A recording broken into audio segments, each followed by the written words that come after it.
का प्रकाश और शब्द ये विद्या माया है। विद्या माया के प्रभाव से जीव संसार रूपी समुद्र से निकलकर परमात्मा रूपी सुख सिंधु को प्राप्त करता है, परमात्मा को प्राप्त करता है। मतलब विद्या माया के बदौलत जीव विद्या माया को ग्रहण करके जीव सत्कर्मों को करके सत्साधनाओं को करके प्रकाश को प्राप्त करके शब्द को प्राप्त करके साधक परम ब्रह्म परमात्मा को पाता है। तो विद्या माया का ये काम है, जीव को संसार रूपी कुआं से संसार रूपी समुद्र से निकालकर परमात्मा तक पहुंचा देना। परमात्मा का निज घर ही जीवात्मा का निज घर है। जीवात्मा संसार रूपी समुद्र में आया, ये प्रदेश में आ गया, इनका अपना स्वदेश परमात्मा का ही देश है, अपना इनका स्वलोक परमात्मा का ही लोक है। जैसे हम आपका शरीर जिस माता पिता से बना है, उस माता पिता का जो घर है वही घर हम आपका भी घर है। उसी प्रकार से शरीर चेतन आत्मा जीवात्मा का माता पिता परमात्मा है, परमात्मा है। जीवात्मा का घर परमात्मा का ही घर है, परमात्मा का ही घर है। और जब तक वहां नहीं जाएंगे ना तब तक परमात्मा वाला जो सुख चाहते हैं वो संसार में मिलने वाला नहीं है। कोई व्यक्ति अपने घर को छोड़ करके प्रदेश चला जाएगा, दूसरे देश चला जाएगा, तो घर वाला सुख उनको प्रदेश में मिलेगा? नहीं मिल सकता है। जब तक अपने घर में नहीं आएगा तब तक उनको घर वाला सुख मिलने वाला नहीं है। बाहर में कितनों चाह ले कि हमको जैसा सुख अपने घर में था वैसा सुख मिल जाए, ऐसा नहीं हो सकता। घर जाएगा तब घर वाला उनको सुख मिलेगा। उसी प्रकार से शरीर चेतन आत्मा जीवात्मा जब तक प्रदेश में रहेगा संसार में रहेगा तब तक परमात्मा वाला सुख इनको मिलने वाला नहीं है। अपना देश परमात्मा लोक वाला इनको मिलने वाला नहीं है, इसलिए उनको वहां जाना है। तो किसके प्रभाव से जाएंगे? कहा विद्या माया के प्रभाव से। विद्या माया जीव को संसार छुड़ा करके परमात्मा तक पहुंचाने का काम करती है। ये विद्या माया संपूर्ण सृष्टि की रचना करती है। सज्जनों, आपको मैं ये दिखा रहा था कि संसार रूपी समुद्र में माया जल है। याद रखिएगा, संसार रूपी समुद्र में जो माया जल है ना वो अविद्या माया है, विद्या माया नहीं। विद्या माया तो जीव को परमात्मा तक पहुंचाती है। ये अविद्या माया जिनसे आप अपमानित होते फिर उन्हीं को आप पाना चाहते हैं, अविद्या माया का स्वरूप है। और इसी के कारण आप संसार में पड़े रहते हैं, अनेक प्रकार की दुखों को भोगते रहते हैं। ये अविद्या माया संसार रूपी समुद्र का जल है, जल है। सज्जनों, जब समुद्र में जल होता है उसमें जलचर प्राणी भी होते हैं। केवल समुद्र में ही नहीं, तालाब वगैरह में भी पानी होता तो उसमें जलचर प्राणी होते हैं। यहाँ बगल में गंगा नदी, उसमें जलचर प्राणी है, उसमें भी अनेक प्रकार के जलचर प्राणी। तो जलचर प्राणी क्या है? सूरदास जी महाराज बड़ा अच्छा कह रहे थे, मीन इंद्रिय। मीन मतलब मछली होता है, मीन का मतलब मछली।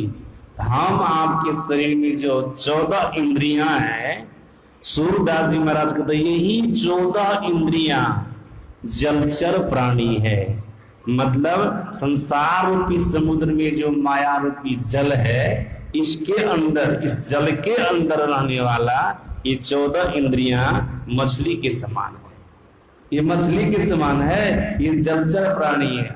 14 इंद्रियों में जो 5 विषय है ना, रूप रस गंध स्पर्श और शब्द, विशेष रूप से संसार रूपी समुद्र का जल माया, उसका जलचर प्राणी, यही पंच विषय है। सज्जनों, जीव तो पंच विषयों के चक्कर में फंस करके नहीं संसार में पड़ा रहता है। पंच विषय रूप रस गंध स्पर्श और शब्द, इसी के चक्कर में पड़ करके जीव संसार में पड़ा रहता है। अच्छे अच्छे रूपों को देखना चाहते हैं, अच्छे अच्छे क्या, अश्लील अश्लील रूपों को देखना चाहते हैं, असली असली शब्दों को सुनना चाहते हैं, गलत गलत स्पर्श करना चाहते हैं, यही तो है उनका। ये सब पंच विषयों को ये भोगना चाहते हैं, संसार में ही पड़े रहते हैं। ये सब क्या है? इंद्रियों सब जलचर प्राणी है। उपनिषदकार कह रहे थे निद्रा भय, निद्रा भय, नींद और भय, ये क्या है? संसार रूपी समुद्र के जो माया रूपी जल है उसका जलचर प्राणी है।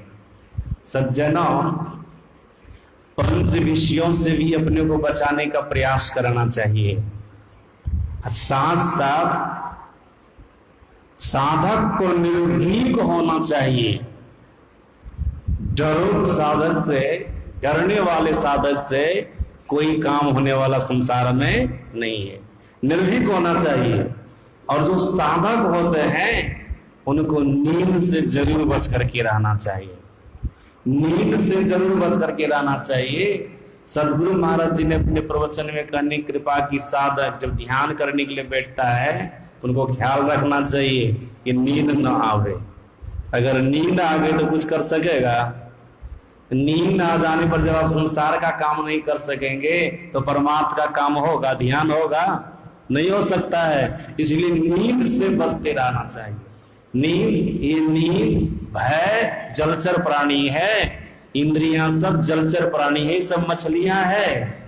और सूरदास जी महाराज कर दिल्ली जात अगाध जल में गहे ग्राह अनंग, बोले संसार रूपी समुद्र का जो जल माया है इसके अंदर ग्राह है। वो ग्राह कौन है? का अनंग। अनंग का मतलब होता है कामदेव। अनंग का मतलब होता है कामदेव। कौन ऐसे व्यक्ति संसार में है जो बोलेंगे हमारे अंदर में काम नहीं है, संसारिक वासना नहीं है? सज्जनों याद रखिएगा, इस संसार में एक ही मात्र संत है जिनके अंदर में संसारिक वासनाएं नहीं है। संसारिक वासना नहीं है, विषय वासना नहीं है, वे विषय वासना से छूटे हुए होते हैं। नहीं तो इधर संत के अलावा जो भी हैं वे काम के अंदर है, कामदेव के अंदर है। सबके मन में काम सताता है, सबके अंदर में विकार सताता है।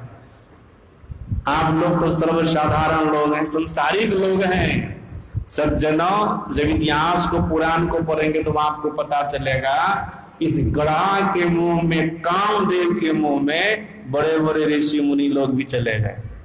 जो धरती के अंदर में तपस्या करने वाले थे कंडू ऋषि, सज्जना जल के अंदर में तपस्या करने वाले थे शौभरी ऋषि, और धरती के ऊपर पत्ता खाकर के तपस्या करने वाले थे श्रृंगी ऋषि। जब इन लोगों के इतिहास को पढ़ेंगे तो पता चलेगा कि ये सब भी ग्राह के अंदर चले गए, कामदेव के अंदर चले गए। इन लोगों की भी बदनामी हो गई, इन लोगों की भी बदनामी हो गई।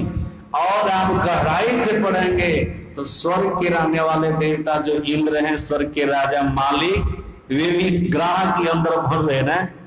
धरती पर आकर के गौतम ऋषि की पत्नी अहल्या को भ्रष्ट कर दिया। ब्रह्मा जी अपनी पुत्री के पीछे दौड़ा, शंकर भगवान विष्णु मोहिनी के पीछे दौड़ा। जानना होंगे आप लोग, विष्णु भगवान जलंधर की पत्नी को भ्रष्ट कर दिया, उनके सतीत्व को नष्ट कर दिया। मतलब बड़े बड़े ऋषि मुनि लोग और देवता लोग भी ग्रह के अंदर में फंस जाते हैं। संसारिक लोगों की तो बातें छोड़िए, ये क्या है कामदेव, ये ग्रह के समान है का जिसको ये धरता है ना जल्दी छोड़ता नहीं है। आप लोगों को पता होगा 10,000 हाथी का बल रखने वाला जो हाथी था गजराज, अपने परिवार वालों के साथ तालाब में गया था जल पीने के लिए। जल पिया, तालाब के जल को उछालने लगा तो उसी के अंदर में जो रहने वाला गड़ा था उनके पैर को पकड़ लिया, गजराज के पैर को पकड़ लिया। सज्जना, दोनों में युद्ध छिड़ गया। युद्ध कितने समय तक चला? गर्ग संगीता में लिखा है युद्ध 5000 वर्षों तक चला। बीच में ही गजराज के परिवार को छोड़ करके चले गए, ये ग्राह के मुंह से निकलने वाला नहीं है। अंतिम में गजराज को ग्राह खींच ही लिया, जो 10,000 हाथी का बल रखने वाला था, ग्राह खींच ही लिया।